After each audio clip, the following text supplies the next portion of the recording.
वंदे मातरम मेरे प्यारे विद्यार्थियों, welcome to our YouTube channel. मैं हूं डॉक्टर धर्मेंद्र कोरी। आज की इस वीडियो में मैं आपको foundation paper one, foundation course का जो पेपर वन होता है, एफसी पेपर वन जिसे कहते हैं, हालांकि इसमें सेकंड लिखा है पेपर में, ये त्रुटिवश लिखा है। ये फर्स्ट ईयर का पेपर है।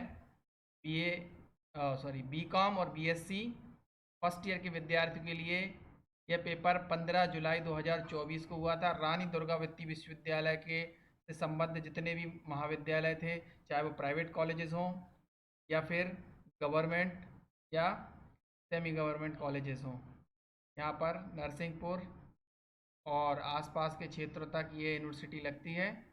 इसमें हिंदी वाले जो 50 प्रश्न हैं उनका हल मैं अलग से प्रस्तुत कर चुका हूँ। इस वीडियो में आप लैंग्वेज एंड इंडियन कल्चर यानी अंग्रेजी भाषा की 50 प्रश्नों को हल करूँगा। उसके पहले आप देखिए, आपको ब्लू या ब्लैक बॉल पॉइंट पेन का यूज़ करना है। ज़्यादातर आप ब्लैक का यूज़ कीजिएगा। ब्लैक का यूज़, जो ब्लैक इंक है, इसलिए यूज़ करने के लिए कहा जाता है क्योंकि इससे OMR जो रीडर है वो अच्छे से स्कैन कर लेता है।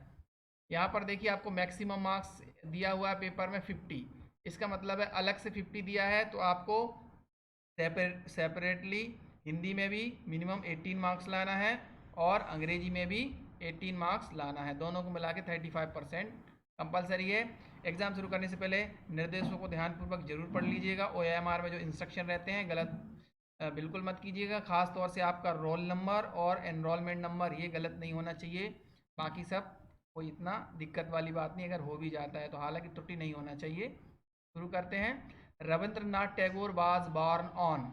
रविंद्रनाथ टैगोर जी का जन्म हुआ था 1861 में, है ना, 7 मई 1861। Next, the poet is where the mind is without fear, praise to whom, to almighty. God या ऑलमाइटी एक ही है। The poet Tagore wants the words to come from. Question number 3 का सही ऑप्शन है द डेप्थ ऑफ हार्ट। उनके हृदय की गहराइयों से ये शब्द निकले हैं।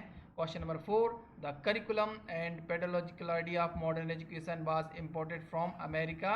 ये आपका महात्मा गांधी जी का जो प्रसिद्ध आर्टिकल है, जो उनकी ही मैगजीन यंग इंडिया में सितंबर 1920 को छपा था, 1921 में। Basic education was recommended by Mahatma Gandhi. True true false बताना है। इसमें 4 ऑप्शन नहीं, केवल 2 ऑप्शन है, ए और बी। तो आप OMR में ए ऑप्शन लगा लीजिएगा। नेक्स्ट क्वेश्चन है, Mahatma Gandhi was not seen an great soul in the eyes of Indians. तो ये फॉल्स है।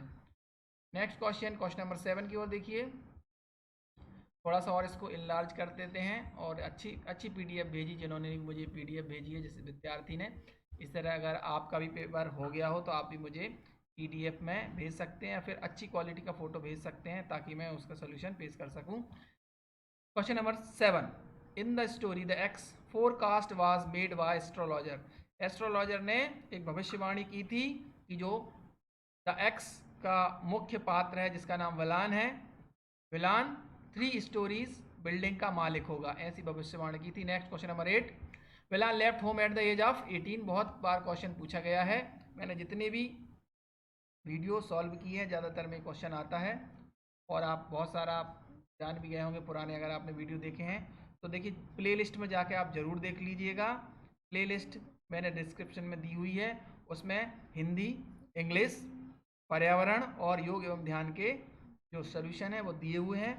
और अदर यूनिवर्सिटी अर्थात जीवाजी यूनिवर्सिटी ग्वालियर, बरकतुल्लाह विश्वविद्यालय जबलपुर, इसके अलावा जितने भी विश्वविद्यालय के पेपर उस पर वीडियो हैं पेपर के, वो आप देख लीजिएगा। क्वेश्चन रिपीट होते हैं और कुछ सैम्पल पेपर भी हैं, उन्हें ज़रूर देखिएगा। The theme of X is struggle. Next question है, the wonder that was India in the most recommended book for the student is geography.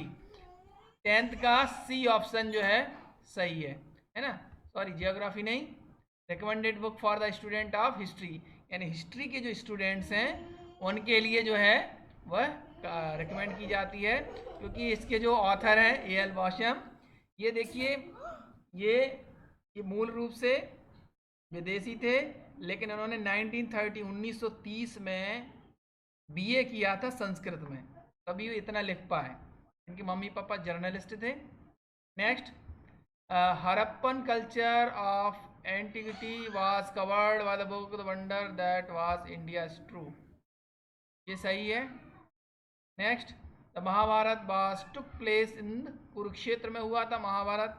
ये भी कई बार क्वेश्चन आया है, तो भी थोड़ा सा इनलार्ज कर लेते ताकि आप लोगों को और स्पष्ट दिखे। अगर आपको देखना है तो इसको हाई क्वालिटी में देख लीजिएगा। नेक्स्ट, राजा जी और C Rajagopalachari was criticizer of use of nuclear weapon. इसके वो आलोचक थे, परमाणु हथियार नहीं होना चाहिए। Next, question number 14, the expression which shows distance is farther. इसको बोलते हैं, द एक्स में एक बार ये वर्ड आया है जब विलान जो है उसका जो प्रिय वृक्ष है, ट्री है, मार्गोसा, उसको काटने के लिए लोग आ जाते हैं, तब वो कहता है कि जब मैं दूर पहुंच जाऊं जहां मुझे इसके कटने की आवाज़ ना आए तभी इस पर कुल्हाड़ी चलाना, है ना। 14 का ए। नेक्स्ट क्वेश्चन, अगला प्रश्न है action speaks louder than word. B option इसका सही है। Question number 16, we have a dash to clean our body. तो वी हैव ए बाथ, हमें नहाना चाहिए हमारी बॉडी को स्वच्छ रखने के लिए। नेक्स्ट क्वेश्चन नंबर 17 है, क्वेश्चन नंबर 17 क्या कह रहा है, every student is present today. ये कौन सा वाक्य है? देखिए, ये अफर्मेटिव भी है और डिक्लेरेटिव भी है, पर चूंकि दोनों ऑप्शन में, इसलिए ऑप्शन नंबर ए सही होगा, declarative sentence. Next question number 18, he said I am unwell is a direct speech, है ना। डायरेक्ट स्पीच है, दो स्पीच है, डायरेक्ट और इनडायरेक्ट स्पीच इंग्लिश ग्रामर में। Question number 19, indirect speech now becomes, जो नाउ है ये क्या बन जाता है? डायरेक्ट से इनडायरेक्ट में स्पीच होने के लिए तो ये हो जाता है नाउ का देन। नाउ यानी अभी, और देन अर्थात बाद में, ये वाला then, THEN। Next question number 20, to comprehend means to. तो कंप्रहेंड मीन्स का मतलब क्या है? To understand. Next question number 21, my sister is dash successful lawyer. My sister is a successful lawyer. 21 का ए ऑप्शन सही है। 22, dash moon shines at night. The moon shines at night. Question number 22 हो गए हैं।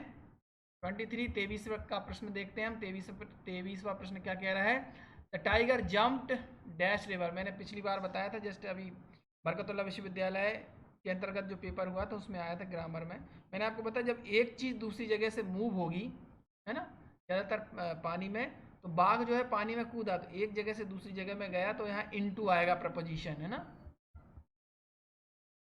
The tiger jumped into the river. 24 क्या कहता है, sitting dash the floor is not comfortable. Sitting on the floor, C option इसका सही आएगा, फर्श पर बैठना कंफर्टेबल नहीं होता। Question number 25, the dash gave away the prize is to winners. तो the principal gave away prizes to winners. ये प्रिंसिपल यानी स्कूल के प्राचार्य, और इस प्रिंसिपल का मतलब क्या है? इस प्रिंसिपल का मतलब है सिद्धांत। Next, Arun has lost his dash shoes. Arun has lost his canvas shoes. Next question number 27, the plane took off a few minutes ago. OFF took off यानी टेक ऑफ के बाद जो सेकंड फॉर्म है took off. Riya brought 3 glasses of milk. अब यहाँ भी देखिए underline नहीं किया है, क्या है? तो मिल्क जो है अनकाउंटेबल होता है, लेकिन चूंकि यहाँ पर लिखा है 3 ग्लासेस ऑफ मिल्क, यहाँ पर एक काउंटेबल हो जाएगा, है ना, संख्या आपको दे दी है। क्वेश्चन नंबर हालांकि क्लियर नहीं है, इसमें काउंटेबल अनकाउंटेबल दोनों होना चाहिए, अंडरलाइन कर देना चाहिए किसके बारे में पूछा जा रहा है। नेक्स्ट क्वेश्चन है 29 है, the meeting will be held tomorrow. Tomorrow इसमें भी नहीं है, कौन सा पूछा है ना, तो फिर भी अंदाज से बता सकते हैं कि टुमारो की बात हो रही है, तो एडवर्ब ऑफ टाइम है, इसके बारे में वो पूछ रहा है, बी ऑप्शन। क्वेश्चन नंबर 30 है, a word in the head is worth dash in the bush. A bird in the head is two in the bush. क्या आ जाएगा? टू। ये कहावत है ना, इसका मतलब है कि 9 नगद ना 13 उधार, कहावत है। 31, when everything going well for your means. इसका अर्थ क्या है? इसका अर्थ है on top of the world.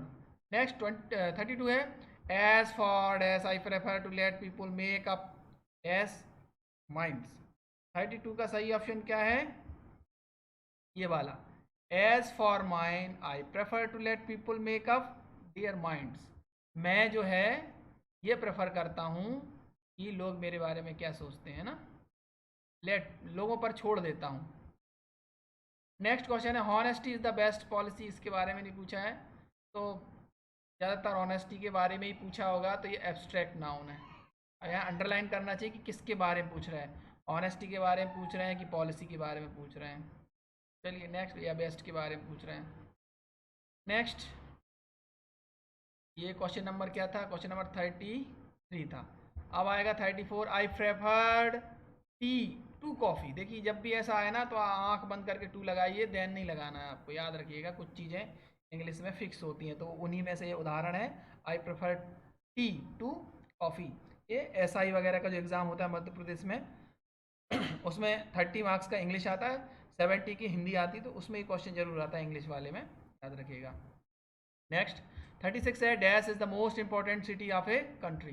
तो capital is the most important city of a country है ना, तो कैपिटल ये वाला आएगा, CAPITAL, बी ऑप्शन। 37 है the opposite of barren is fertilize. Barren यानी बंजर, बंजर का है उर्वर हो जाएगा opposite fertile. Question number 38 the person who is not lazy is industrious, उद्यमी। अगला प्रश्न है bear give bestow means to give birth. नहीं, 39 के और ऑप्शन हमें देखना पड़ेंगे। To to yarn to yield to your, ये सी वाला आएगा, टू यील्ड। 39 का सी ऑप्शन सही है। 40 देखते हैं। A person who is fit and desirable is eligible, B option इसका करेक्ट होगा। चैनल पर नए हैं तो इसे सब्सक्राइब जरूर कर दीजिएगा। ये जो वीडियो आपके हाथ लगी है दोस्तों के साथ शेयर कीजिएगा, क्योंकि यूट्यूब जो है आपको एक ही वीडियो रिकमेंड करता है, एक या दो मेरे वीडियो रिकमेंड करेगा। तो आप चैनल में जाके पूरी प्लेलिस्ट देखिए, उसमें फाउंडेशन, हिंदी, इंग्लिश, पर्यावरण और योग एवं ध्यान के आपको बहुत सारे वीडियोस मिलेंगे, टॉपिक वाइज हैं हिंदी में। तो 41 है I made a big dash take on the final presentation. तो आ जाएगा I made a big mistake, है ना, इसमें प्रीफिक्स लग जाएगा टेक में, मिस्टेक।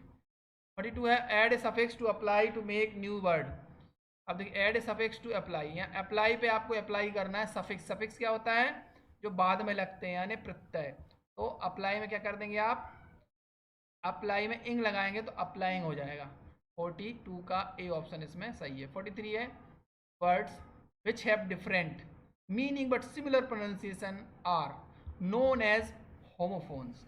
ऐसे शब्द जिनका उच्चारण तो सेम होता है लेकिन अर्थ अलग अलग होता है ना, यमक अलंकार के जैसे, जैसे कनक कनकते सौगुनी। All students were present in the class dash Ananya except Anaya. Anaya के अलावा, तो ये एक्सेप्ट का अर्थ होता है स्वीकार करना, और एक्सेप्ट का अर्थ के अलावा, यानी अनाया के अलावा सभी कक्षा में प्रेजेंट है। Question number 45 dash of everything is bad, excess of everything is bad, यानी अति सर्वत्र वर्जते। अब यहाँ पर देखिए, यहाँ पर आपको एक पैराग्राफ दिया हुआ है, ये इसका आप स्क्रीनशॉट ले सकते हैं। Bhimbetka is UNESCO world heritage, इसके बारे में दिया हुआ है, भीमबेटका के बारे में। ठीक है, हम 45 से 5 क्वेश्चन हल करेंगे। 46 the study of past based on object और part of building found in the ground called archaeology. यहाँ पर आ जाएगा बी ऑप्शन सही। Epic is very long and exciting, इसका भी बी ऑप्शन सही है 47 का। 48 है dash is a collective term for a group of plant life found in a particular region is flora. देखिए जब बात आएगी प्लांट की तो फ्लोरा होता है, एनिमल की बात आती है उसे फौना कहते हैं। ये लास्ट में वीडियो अपलोड किया था, उसमें मैंने बताया था, इसलिए मैं कहता हूँ सारे वीडियो जरूर देखिएगा। Counting permanent lasting is perennial, इसका 49 का बी ऑप्शन आ जाएगा ना, इन्हें सदैबहार। चैनल पर नए हैं तो सब्सक्राइब जरूर कर लीजिएगा। A collection of very valuable object is a treasure.